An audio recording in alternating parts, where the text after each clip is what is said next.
Hello student, एक बार फिर से आपका स्वागत है आपके अपने स्मार्ट स्टडी क्लासेस पर। हाँ, तो हमारी इंटरमीडिएट की इंग्लिश की क्लास चल रही थी और जिसमें चला था आपका इंग्लिश न्यू सेशन सन 2022। तो देखो, हम इसमें ग्रामर सिलेबस को डिस्कस कर रहे थे। ग्रामर सिलेबस जो बहुत ही अच्छा सिलेबस है और इसको समझना बहुत ही ज़रूरी है, क्योंकि जब तक आप इसको नहीं समझोगे आप एग्जाम में एक अच्छा स्कोर नहीं कर सकते हैं। इसीलिए आपको इसको समझना बहुत ही ज़रूरी है। तो इस समय जो टॉपिक चला, आपका तीसरा टॉपिक चल रहा है सिंथेसिस ऑफ द सेंटेंस, यानी कि वाक्यों का संश्लेषण। बहुत ही अच्छा टॉपिक है और आपके एग्जाम में 2 नंबर का आता है, इसलिए इसको समझना बहुत ही जरूरी है। तो देखो, अब तक आपके सिंपल के जितने भी रूल थे हमने सबको पूरा करा दिया है और आज हम इसकी जो मिक्स यानी कि टोटल जितने भी टॉपिक थे उनकी एक एक्सरसाइज कराने जा रहे हैं। इसलिए इसको बड़े ध्यान से आपको देखना है, क्योंकि इसमें हम जो सेंटेंस देंगे वो कहीं कहीं से देंगे। यानी आपको पार्टिसिपल का मिलेगा, इंडेफिनिट का मिलेगा और आपके इसके अंदर जितने भी टॉपिक हैं, आपको एडवर्ब है, पार्टिसिपल है और इसके बाद आपका जीरेंड है, प्रीपोजिशन है, जितने भी टॉपिक हैं यानी जिनको हमने अब तक पूरा करा दिया है सभी के आपको वाक्य मिलेंगे और आपको उनको बड़े ध्यान से समझना है, क्योंकि एग्जाम में सिर्फ आपसे यही कहेगा कि दिए हुए वाक्य को सिंपल सेंटेंस में बदलिए। इसलिए आपको जितने भी रूल हैं, हमने आपको पहले बताया था कि टोटल आपके 20 के समथिंग रूल हैं ऑल, और जिनको आपको बहुत ही अच्छी तरह से याद करना है और उन्हीं में से एक वाक्य आपको एग्जाम में से मिलेगा और जिसको आपको सिंपल सेंटेंस में बदलना है। तो टॉपिक बहुत ही बढ़िया है और आज की वीडियो आपको पूरी देखनी है ताकि अच्छी तरह से आप वाक्यों को समझ सकें, क्योंकि रिवीजन बहुत ही बढ़िया होता है और एक्सरसाइज क्या होता है, एक प्रकार से एक रिवीजन होता है। यदि आपने प्रत्येक वाक्य को ध्यान से समझ लिया तो समझ लीजिए कि आपके जितने भी टॉपिक हैं तैयार हो चुके हैं। ठीक है, तो जो विद्यार्थी चैनल पर नए हैं वो चैनल को सब्सक्राइब कर लें, बेल आइकन प्रेस कर लें ताकि आगे आने वाली वीडियो का नोटिफिकेशन आपको आसानी से प्राप्त हो सके। ठीक है, तो ज़्यादा समय ना वेस्ट करते हुए चलते हैं अपने टॉपिक की ओर।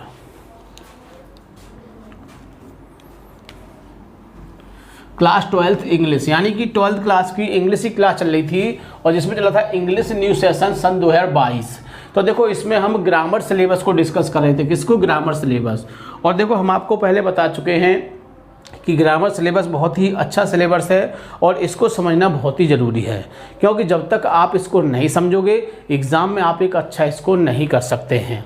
तो देखो, टॉपिक वो चल रहा है, वो तीसरा टॉपिक चल रहा है सिंथेसिस ऑफ सेंटेंसेस, यानी कि वाक्यों का संश्लेषण। बहुत ही अच्छा टॉपिक है और इसका जो टाइटल है यानी कि टू कंबाइन 2 और more simple sentence into 1 simple sentence, यानी कि इसमें क्या होता है कि एक साथ 2 या 2 से अधिक वाक्य दिए होते हैं और जिनको मिलाकर आपको एक सिंपल सेंटेंस बनाना होता है। बहुत ही अच्छा टॉपिक है और देखो, हमने टोटल यहाँ पर 14 वाक्य लिए हैं और इनको हम आपको बहुत ही अच्छी तरह से विद रूल के समझाएंगे ताकि आप इनको समझ सकें और एग्ज़ाम में एक अच्छा स्कोर कर सकें। ठीक है, तो देखो, लिखा हुआ है आपका टाइटल जो है एक्सरसाइज नंबर 3 मिक्स्ड सेंटेंस, यानी कि टोटल जितने भी रूल हैं सबको हमने इसमें फॉलो किया है ताकि आप हर टॉपिक को बड़ी अच्छी तरह से समझ सकें। तो देखिए, शुरू करते हैं। पहला सेंटेंस देख लेते हैं क्या कहता है। The boy saw the danger, यानी कि जो लड़का है उसने क्या किया, खतरे को देखा। ही टर्न बिहाइंड, वह पीछे मुड़ गया, यानी लड़के ने खतरे को देखा, वह पीछे मुड़ गया। तो देखो, हम सबसे पहले किसका पार्टिसिपल से बनाएंगे, क्योंकि इसमें वर्ब की सेकंड फॉर्म दी हुई है, तो इस तरह से बहुत ही अच्छी तरह से पार्टिसिपल से हम इसको बनाएंगे। तो देख लेते हैं। और पार्टिसिपल में क्या होता है, यानी कि वर्ब को लेकर प्रेजेंट पार्टिसिपल से बनाएंगे इसको हम। तो वर्ब की फर्स्ट फॉर्म में क्या करते हैं, आईएनजी का प्रयोग करते हैं, सीइंग द डेंजर, यानी खतरे को देखकर। अब देखो, यहाँ पर हमने बताया था कि यहाँ दिया है आपका नाउन दिया है और यहाँ प्रोनाउन दिया है, तो क्या होता है कि हम इनका स्थान बदल सकते हैं। तो सीइंग द डेंजर, खतरे को देखकर, द बॉय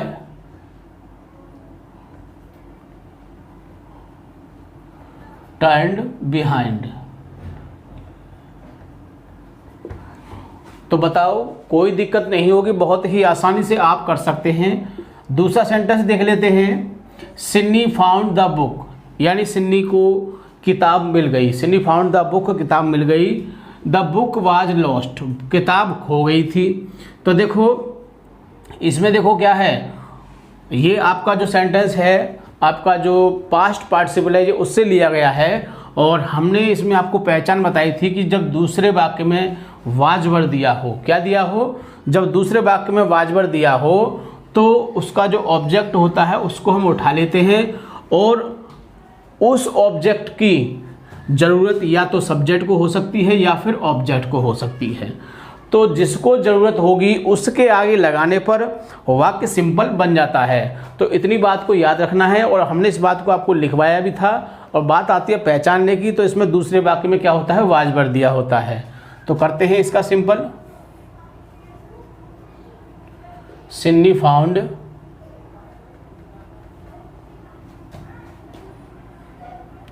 द, अब लॉस्ट को वहां से ले लेंगे, लॉस्ट बुक। हमने बताया नहीं, यानी कि हम इस का प्रयोग वही करेंगे जिसको ज़रूरत होगी। हो सकता है कि सब्जेक्ट को ज़रूरत हो तो सब्जेक्ट के आगे लगा देंगे, अगर ऑब्जेक्ट को ज़रूरत है तो ऑब्जेक्ट के। यानी खोई हुई क्या है, खोई हुई आपकी बुक है, तो इसलिए बुक से पहले हम इसको लगाएंगे। तीसरा वाक्य देख लेते हैं। He was tired of play, यानी कि ही वाज माने वह बाज में था, टायर्ड माने थका हुआ, और प्ले माने खेल से, वह खेल से थका हुआ था। अब हमको क्या दिखाई दे रहा है, वाजवर। और हमने बताया था आपको कि जब वाजवर हो तो उसे हम बीइंग में बदलते हैं। किस में बदलते हैं, उसको बीइंग में बदल देते हैं। बीइंग टायर्ड ऑफ प्ले, और फिर कॉमा लगा के दूसरे वाक्य को लिख देते हैं। ही सेट डाउन टू रेस्ट। बताओ कोई दिक्कत, बहुत ही आसानी से आप चेंज कर सकते हैं, बिल्कुल भी आपको दिक्कत नहीं होगी। चौथा वाक्य देखते हैं इसमें। आई फिनिश्ड माई वर्क, यानी मैंने अपने काम को क्या किया, समाप्त किया। आई शट द डोर, मैंने दरवाजे को शट किया, बंद किया। तो देखो इसमें दो काम हो रहे हैं, आपको दिखाई दे रहा होगा। एक काम को समाप्त किया है, दरवाज़ा बंद किया है। तो मेरा कहने का मतलब है इसमें कि एक काम खत्म हो गया है और दूसरा शुरू हो गया है। जब ऐसी कंडीशन हो तो हम उसे हैविंग के साथ वर्ब की थर्ड फॉर्म से बनाते हैं। तो बनाएंगे इसको, having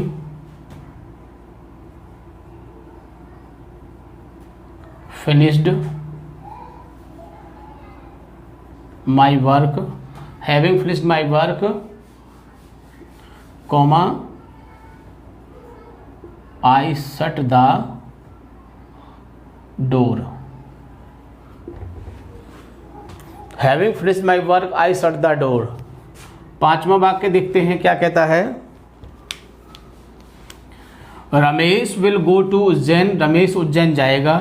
he wants to see his sister, वह अपनी बहन को देखना चाहता है। तो देखो इसको हम बनाएंगे इन्फिनेटिव के माध्यम से। किससे बनाएंगे, इन्फिनेटिव। अब इन्फिनेटिव का प्रयोग क्यों करेंगे, क्योंकि हमारे दूसरे वाक्य में हमको क्या दिखाई दे रहा है, टू दिखाई दे रहा है। ठीक है, तो बनाते हैं इसका।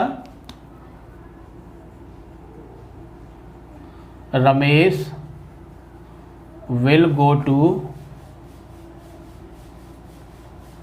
उज्जैन, और वहां से टू से ले लेंगे, to see his sister, to see his sister. बहुत ही आसानी से बन जाएगा। यानी कि पहले वाक्य को, इसमें नियम होता है कि पहले वाक्य को तो हम जैसे कि तैसा उतार लेते हैं और दूसरे वाक्य में टू से लेकर पहले वाक्य में जोड़ने पर सिंपल बन जाता है। अगला छठा वाक्य देख लेते हैं। Sheela was very weak, Sheela बहुत ही कमज़ोर थी। She could not go to school, वह स्कूल नहीं जा सकती थी। तो देखो इसमें वेरी दिया है और इसमें कुड नॉट दिया है। ठीक है, इससे हम पहचान लेंगे इसमें कैन नॉट होता है या फिर कुड नॉट होता है। तो इसका नियम होता है वेरी को टू में बदल देते हैं। तो बनाते हैं इसको, शीला वाज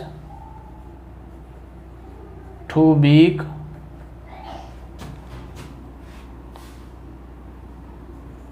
और यहाँ से लेके यहाँ तक क्या करते हैं, इसमें हम इससे पहले वर्ब से पहले टू मानकर, वर्ब से पहले क्या करते हैं, टू मानते हैं।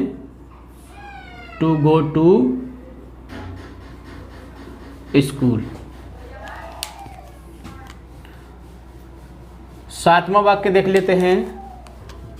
दिनेश बॉट ए बुक, यानी दिनेश ने एक किताब खरीदी। ही गेव ₹2 फॉर इट, और उसने इसके लिए ₹2 दिए। तो देखो इसमें रुपये पैसे वाली बात आ गई है, और रुपये पैसे वाली बात जब आ जाती है तो हम फॉर का प्रयोग करते हैं। तो बनाते हैं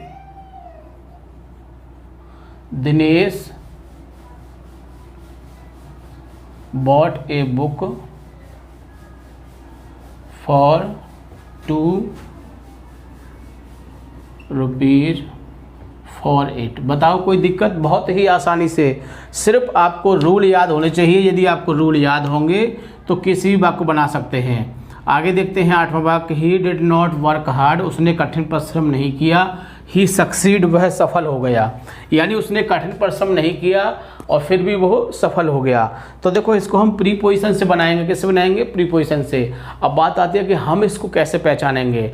तो देखो इसमें क्या होता है कि पहले वाक्य में नॉट दिया होता है। क्या दिया होता है? नॉट दिया होता है, और जिससे हम पहचान लेते हैं कि हम इसको इंस्पायर्ड ऑफ से बनाएंगे।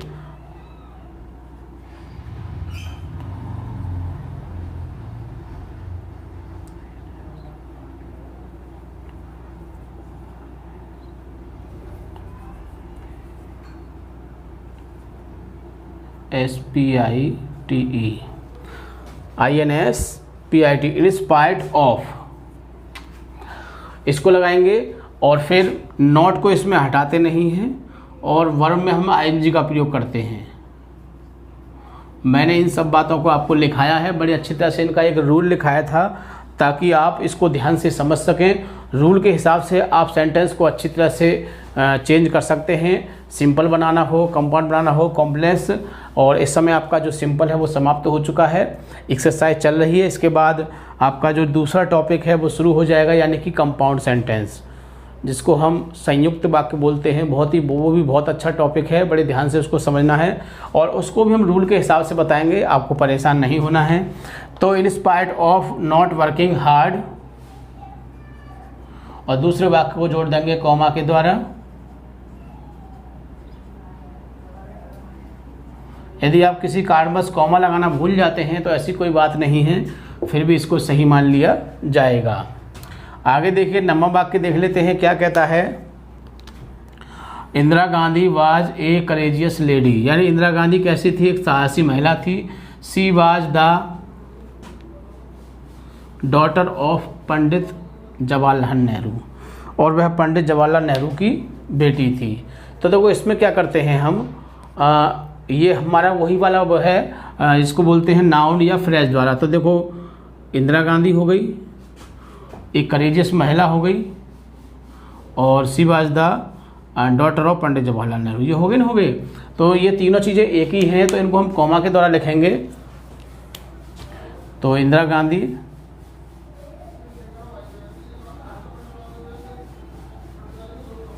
कॉमा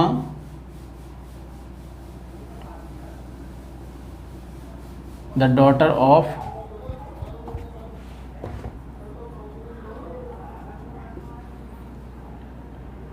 पंडित नेहरू, फिर कॉमा लगा देंगे, और फिर वाज से ले लेंगे इसको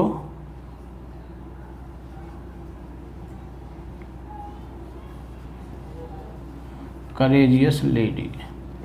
बताओ कोई दिक्कत? बहुत ही आसानी से। 10वां वाक्य देख लेते हैं। आई फॉरगॉट, मैं भूल गया। माई पेन माने अपने पेन को। आई वाज केयरलेस, मैं लापरवाह था। तो देखो इसमें क्या होता है कि हमने ये बताया आपको, इसको हम एडवर्ब द्वारा बनाएंगे। ये हमारा एडजेक्टिव है, और इसको हम एडवर्ब बना के बनाएंगे, ठीक है। तो इसमें क्या होता है, पहले वाक्य को जैसा का तैसा लिख लेते हैं। तो आई फॉरगॉट माई पेन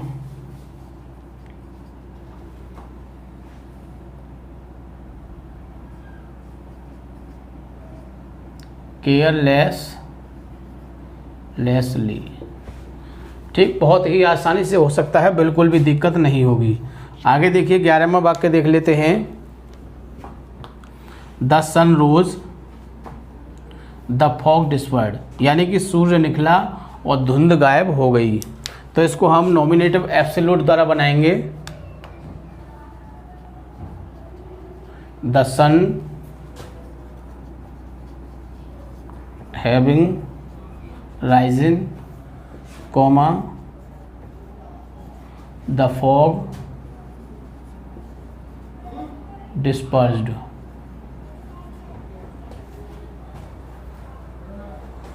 आगे देखिए 12वां वाक्य,